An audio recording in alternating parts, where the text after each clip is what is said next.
រចនាបថ modern classic ដែលខ្ញុំសបផ្សាយលក់លើកមុននៅជាប់ផ្សារបឹងផលិតចូលពីផ្សារចាម55មកតែបន្តិចទេបងប្អូនណាឥឡូវនេះតម្លៃប្រហែលក៏គាត់លក់តែមុនខ្ញុំផ្សាយលក់តម្លៃគឺ$125,000ចរចាឥឡូវនេះគាត់និយាយថាតម្លៃប្រហែលក៏លក់ដែរនេះយើងមើល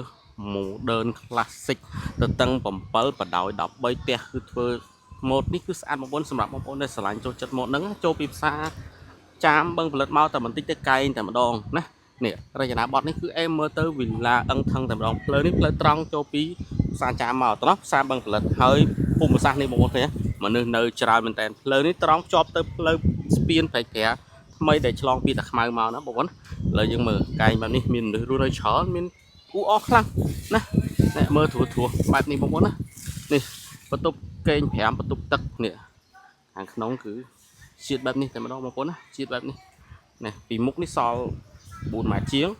សល់ជំហៀងណាបងប្អូនសរសើរផ្ទះយើងកែង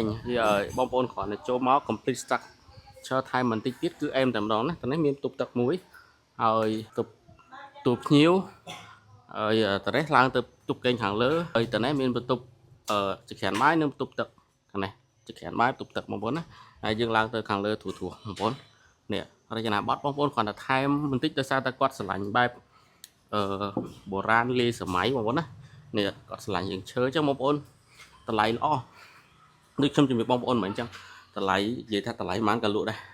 ហើយតនេះបន្ទប់ទឹកមួយបន្ទប់គេងមួយហើយឡើងមកខាងលើធួជូនបងប្អូនបែបនេះណាបើយើងសរុបបន្ទប់គេងគឺវា5បន្ទប់គេងបន្ទប់ទឹកមួយបន្ទប់គេង2ខាងនេះហើយយើងមកតនេះទូភ្ញៀវនឹងមានចេញមកក្រៅចេះបានបងប្អូនណាចេញមកក្រៅចេះបាននេះចេញមកក្រៅចេះបានទៅចេះទៅនោះគឺផ្លូវចូលពីច្បារអំពៅមកហើយមនុស្សរស់នៅច្រើនណាស់ម្ដុំនេះបងប្អូនតនេះមានចក្រានបាយមួយទៀតនឹងឡើងមកខាងលើគឺបែបនេះបងប្អូនណាតនោះគាត់ជាអាសនៈរបស់គាត់ទេអញ្ចឹងតែបងប្អូនអាចជ្រាបជាបន្ទប់បានទៅលាយធំបងប្អូនណាចាប់អារម្មណ៍អាចណាត់មើលទីតាំងចរចាតម្លៃបាន